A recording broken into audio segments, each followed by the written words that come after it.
అందరికీ నమస్కారం అండి. Good evening.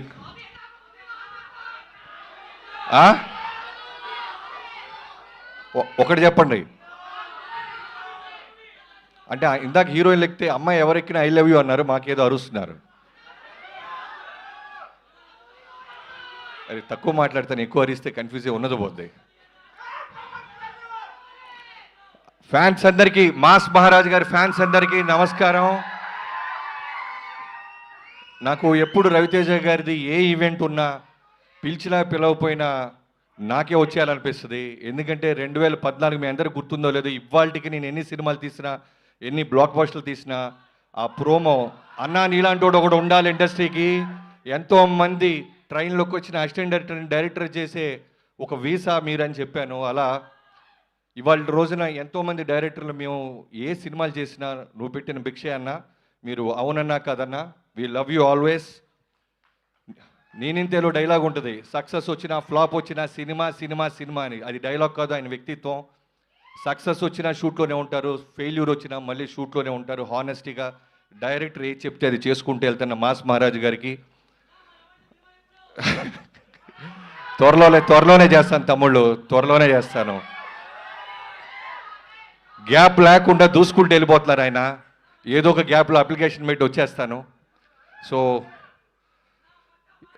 నాకు మొన్న ఎవరో సినిమా మన రవితేజ గారి సినిమా ఏదన్నా సరిగ్గా చేయకపోతే కొంతమంది, చాలా తక్కువ మంది ఉంటారు ఆయనకి శత్రువులు, ఐ మీన్ యాంటీ ఫ్యాన్స్ అనేవాళ్ళు చాలా తక్కువ మంది ఉంటారు. వాళ్ళల్లో ఒకళ్ళిద్దరు రవితేజ గారు రెగ్యులర్ సినిమాలు చేస్తున్నారా అంటే ఎంత కోపం వస్తుందంటే, అందరికంటే చాలా కాన్సెప్టోరియల్ సినిమాలు చేస్తున్న ఆయనే.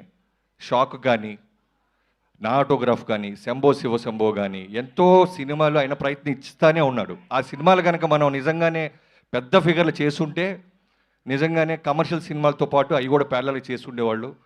కమింగ్ టు దిస్ ఈ ఫిల్మ్, కిషోర్ తిరుమల డార్లింగ్, తను నా పవర్ సినిమాకి ఫస్ట్ టైం నాకు రవితేజ గారి సినిమా అవకాశం ఇచ్చినప్పుడు భయంగా ఉండేవాడిని. ప్రతి ఒక్కరికి పురిటి నొప్పులు అంటారు చూసారా, ఒక డెలివరీ పెయిన్స్, ఒక బేబీని డెలివరీ చేసినంత భయం, ఫోకస్డ్ ఉంటుంది. ఆ టైంలో నాకు డైలాగ్స్కి హెల్ప్ చేసిన కిషోర్ ఇప్పటికీ మర్చిపోయిన. Thank you so much darling. మీ అందరికీ తెలుసో తెలీదో చాలా జ్వరంతో ఉన్నాడు, అయినా సరే ఒక డైరెక్టర్ ఈ సినిమాని ముందు తీసుకెళ్లాలని అతను డ్యాన్స్ చేస్తుంటే నిజంగానే bottom of my heart we love you darling. నీ హానెస్టీ, నీ రైటింగ్ ఈ సినిమా ఖచ్చితంగా పే చేస్తుంది. అన్నిటికంటే ముందు ఈ సినిమా క్వశ్చన్ పేపర్ నాకు ఒకటి లీక్ అయ్యింది. జనరల్గా ఒక ఆ వ్యక్తి పేరు ఇప్పుడు చెప్పను, బ్లాక్ బస్టర్ అయిన తర్వాత చెప్తాను. మీ అందరికీ తెలిసిన వ్యక్తే.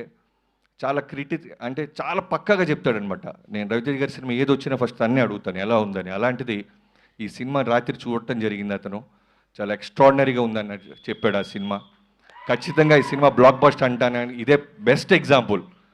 చాలా కాన్ఫిడెంట్గా చెప్తున్నా ఈ సినిమా బ్లాక్ బస్టర్ అవుద్ది. పూర్ణంగా లోడింగ్ చేద్దాం. So coming to the heroines, ఇద్దరు అమ్మాయిలు చాలా బాగా చేశారు, ఆషికా గారు అండ్ డింపుల్ గారు. సంక్రాంతికి మీరు కూడా ఒక బ్లాక్ బస్టర్ని టేస్ట్ చూడబోతున్నారు. And coming to all the actors, మిగతా వాళ్ళందరికీ, సీనుకి, తారక్ పొన్నప్ప గారికి అందరికీ. అండ్ టెక్నీషియన్స్ గురించి వస్తే మూరెళ్ళ గారు, నేను మూరెళ్ళ అన్న ప్రసాద్ అన్న అంటుంటున్న వెంకీ మామకు చేశారు. ఈ సినిమా ముందు ఒకే మాట చెప్పాడు, రవితేజ గారిని అన్ని సినిమాల్లోకి అందంగా చూపించబోతున్నాను తమ్ముడని. అది రిఫ్లెక్ట్ అవుతుందన్న. అండ్ ఆర్ట్ డైరెక్టర్ ప్రకాష్ గారు సంక్రాంతికి ఎన్ని సినిమాలు ఉన్నాయి మన లిస్ట్లో, మీది భీమ్స్కి. So I wish you all the best Bheems. ఒక పక్క చిరంజీవి గారి సినిమా పాటలు బ్లాక్ బస్టర్ అయినాయి, అలానే ఈ సినిమాలో పాటలన్నీ బ్లాక్ బస్టర్ అవుతున్నాయి. ఎప్పుడో నేను మణి శర్మ గారిని చూసేవాళ్ళం, ఒకే సీజన్లో ఒకే సంక్రాంతికి ఒక మ్యూజిక్ డైరెక్టర్కి ఇన్ని సినిమాలు రావటం, తర్వాత నిన్నే చూస్తున్నాను. I wish you all the best. And Sudhakar గారు సింపుల్గా మాట చెప్పేసి వెళ్ళిపోయారు. మీకు సింపుల్గా ఫ్యాన్స్ బ్లాక్ బస్టర్ సింపుల్గా రిటర్న్ ఇస్తారు. I wish you all the best. ఎవరైనా మర్చిపోతే క్షమించండి. Thank you so much. Thank you so much. సభాముఖంగా ఈరోజు భర్త మహాశైలకు విజ్ఞప్తి సినిమా కాబట్టి మీ ఆవిడికి ఏమైనా మీరు చెప్పాలనుకుంటున్నారా? మా ఆవిడికి నేను ఫోన్లో చెప్తే ఎందుకు మైక్లో. ఓకే, కానీ మీరు ఒకవేళ పార్టీకి లేట్ అవుతుంది అని చెప్పాలి, ఒప్పించాలంటే ఏం చేస్తారు? వేరే భర్తలకు కొంచెం advice.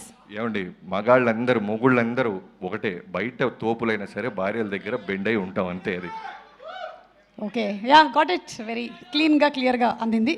Thank you so much. And Harishankar గారు.